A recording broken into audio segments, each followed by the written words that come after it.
this, while Haiku is going to start harassing the main base, probably attacking the main base outright. Numbers, like I said, does not have much time. If he has any time, no, he has no time at all. Back when he pretty much has no time to deal with this attack before it comes in. Even though he did have those Zion pulses out for a very long time, he had no chance to deal with it. He unfortunately lost the chance to deal with it. He has a bunch of Zion pulses dealing with the importers on the northeast expansion, but that's not going to be enough. The units have already been built. What he needs to do is deal with them as they exist now. But he hasn't got that set up yet.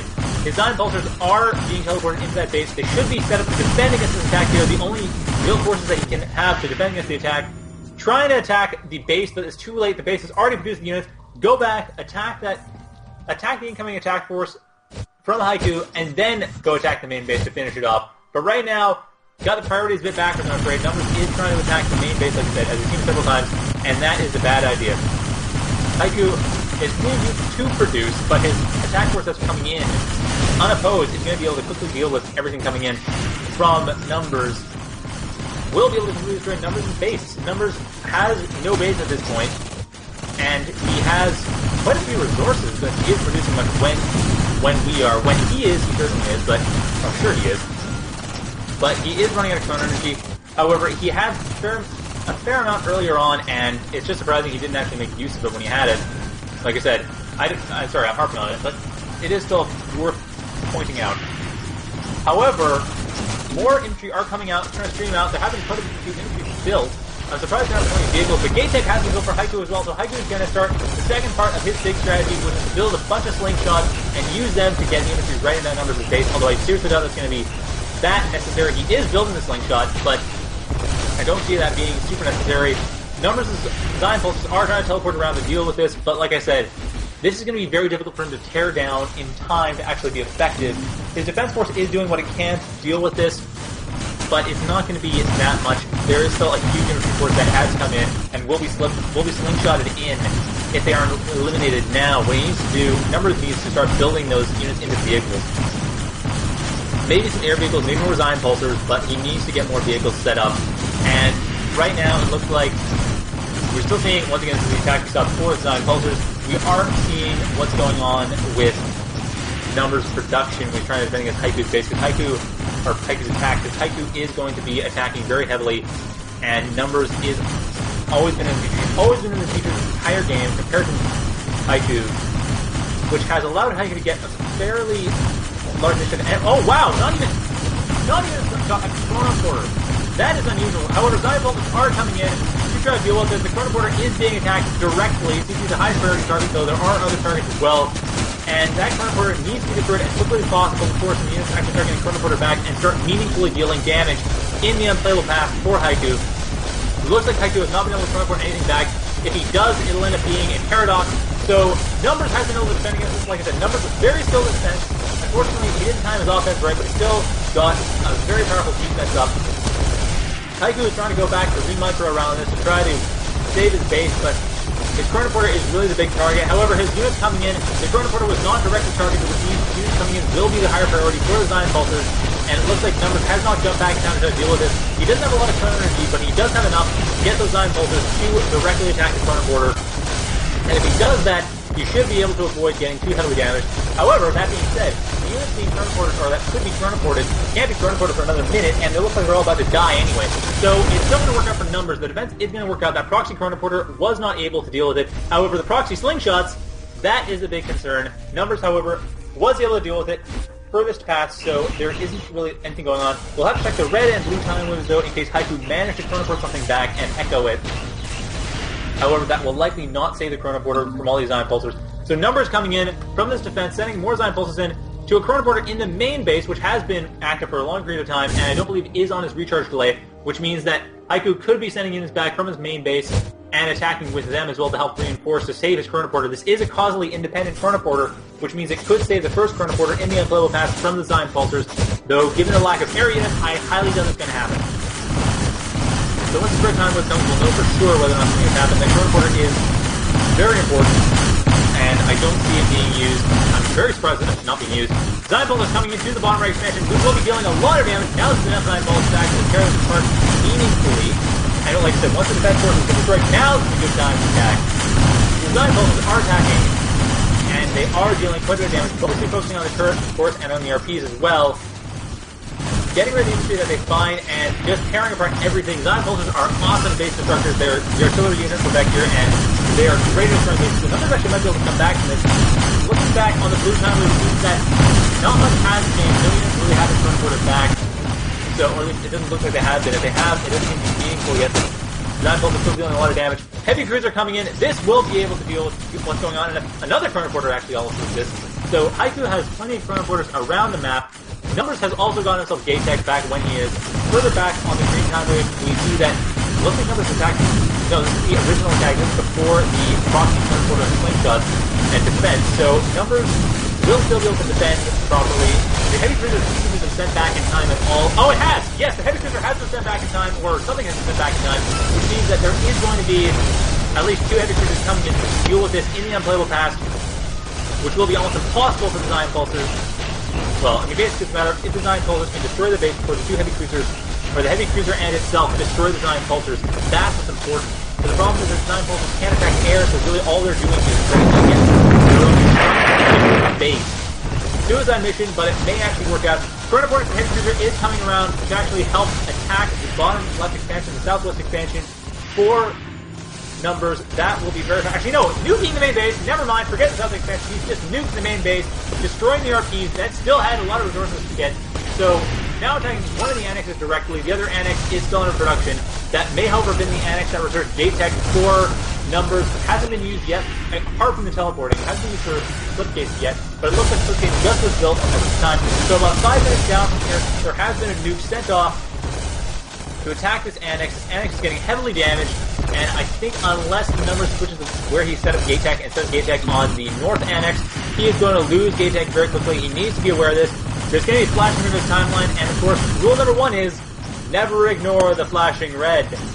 But it looks like Haiku has followed that rule very effectively, while Numbers does not seem to be paying attention. He has got his attacks going quite well on the main base, but his attacks, or his attack to annex, is going to be really hurting him. He does have the slipgates set up, he has everything set up, but it looks like is not going to be able to actually do anything useful, because exchange characters, however, coming back, however, may not be able to do anything useful if that annex dies before gate tech is researched, and gate tech is in the process of being researched at that time when the annex is being damaged. So that might actually end up butterflying away that gate tech, and I'm not sure those exchange characters were chronoported back as well, but whether or not they were chronoported, it doesn't matter. That gate tech is likely to be completely cancelled once the red time wave comes along. So, Numbers focusing on the chronoporter of Haiku, maybe a little bit late, however. That chronoporter has already been used, and I mean, just from that point in game time, that chronoporter has been used. And Haiku, it looks like, will be able to... Actually, you know what? No! You won't be able to stop Numbers getting gate tech from the looks of it. Yes, Numbers does definitely have gate tech. He does not have auto defense, however, which he was researching, but he does have gate tech. So he will be able... Actually, no, he's researching auto defense now. He will be able to consistently have auto defense. It looks like he managed to defend against the attack. Bit hard to tell, though, not seeing his main base, but from the minimap, it looks like his main base is pretty well defended, and another chronoport is being sent. Looks like it was a smaller set of units, probably a couple Mar tanks, or mechs. Yeah, it looks like just some mechs in the back time, probably to build some more defense turrets or other things. So the big question is how are we going to deal with the annex, and it looks like the annex actually managed to get healed. The foundations being built managed to kill the annex, and either auto defense... No, auto defense wasn't set up yet. So it would have been...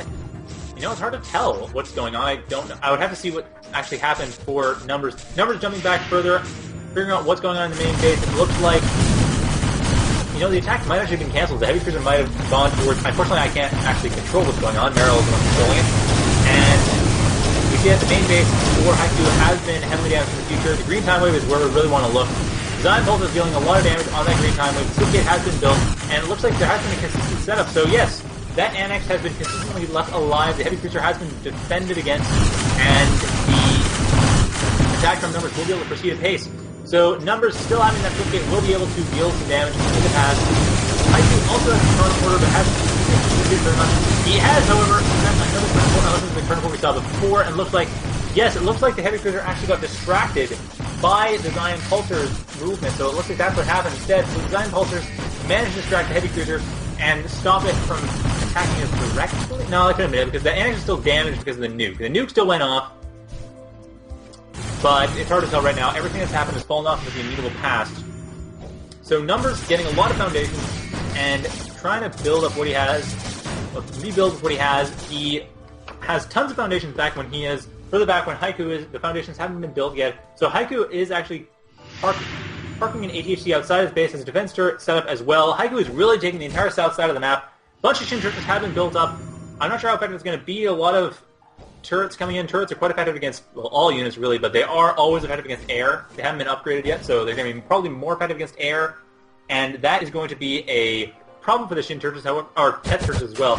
The Shin turrets appear to have been probably teleported back, or at least teleported away, and teleported they have been, so teleported in the main base, so Haiku's main base has been eliminated from his own point of view, very near the unplayable path. Numbers further up has been probably dealing more damage to that south base, so that south base is going to be very hard to siege. That's a huge, long base, lots of defensive setup, and more chronoporting going on for Haiku. Haiku has managed to send back some stuff, but hard to tell what, probably a second heavy cruiser. And the Shin turrets are coming in from Numbers this time to deal with this. And yes, it was a second heavy cruiser from the looks of it. The actual departure has not been propagated yet from Haiku's point of view. He has slowed down. So a heavy cruiser has been chronoported back to deal with what's going on. And Tet turret has jumped back as well, so... Oh, and a mech has also been chronoported back, which is probably used to build a defense turret. And the chronoport has arrived as the heavy cruiser, there we go, that's the heavy cruiser I was talking about, has been chronoported back, and it looks like another heavy cruiser nuke. Decided to guess, select it, we'll find out. It looks like another nuke is going to be dropped on the annex. However, the important tech has been researched, so the big change is going to be the Shin turrets, so the Shin turrets are going to be destroyed once this nuke is dropped, and it's going to drop right about now, and they go! Okay, so the Shin turrets on the ground have been destroyed, the rest of the Shin turrets are still in the air, have been damaged, but are still alive. The rest of the Shin turrets will need to be rebuilt from Vecgir, so it looks like at this point they'll be dead and won't be able to help out. So the heavy cruiser is very effective chronoport. However, the design pulses are still the bigger threat. Shin turrets did help out, but the design pulses are the threat that's going to be a problem. And chronoported, it looks like a chronoported heavy cruiser as well going to defend against the design pulses coming in. So Numbers will have a much harder time this time around in the iteration to actually deal with this. He will have more heavy cruisers to deal with in the air.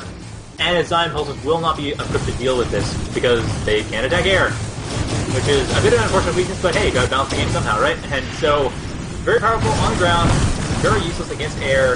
The main base is still being consistently destroyed, though the Shin is coming in to deal with it. I'm not sure if Numbers realizes how much damage was dealt in the past. He hasn't actually looked at it yet.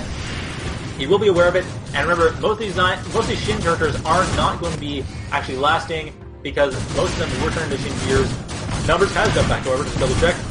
He has actually jumped back to figure out what's going on, jumping towards the timeline, trying to get to grips with what's going to happen in the next time wave, realizing he's lost some units, and then he needs to actually get units further back again, rebuild them, send them back to the depots. But further in the future, the red time wave is propagating pretty close to victory. The blue time wave is going to be a bit harder for him to deal with. Tet is coming back over to help out against some of the forces coming in. Green time wave is going to be carrying more good news for Haiku, because Haiku did come up with a lot of stuff that would be propagated by it. More Zion pulses coming in, two blue time waves, most of them, like I said before, are not going to be actually Shin turrets, they're going to be Shin gears because of that nuke. So the Zion pulses, are going to be able to obliterate this side of the base. The west side of the base has been destroyed. Haiku trying to micromanage around this, but completely unable to do so. He also has no QP. He has, or 9 QP, which means he will not be able to chronoport any more units back. Numbers is actually restricting power, oddly enough. I'm not sure how many vehicles he's planning on building, but he's restricting power. He has 58 power already in reserve, and restricting power, if you triple the amount of power you have, it might have changed to double from last patch, but that's still a huge amount of power. He doesn't have a lot of vehicles. For the amount of power he has, he can easily support another... Okay, with power he has, it's going to be 3 times, so he can easily support another 100 Turtler class, honestly. That's how much he can support before he starts running out of ability energy. So at this point, Numbers has managed to actually very effectively come back and deal enough damage to Haiku to completely obliterate his large base that he didn't see before. So despite not being able to catch that base in time, he still managed to destroy it quite effectively. Even from Haiku's point of view, Haiku's further back, looking, trying to figure out what's going on, trying to figure out when he got really messed up, and he had nothing to chronoport with. His chronoports were very effective, and unfortunately for him, he didn't manage to deal quite enough damage with the heavy cruisers. If he managed to deal enough damage on that annex with the heavy cruisers, then he would have been set. But unfortunately, that heavy cruiser didn't managed to completely destroy the annex, and from there, Gate Tech was researched.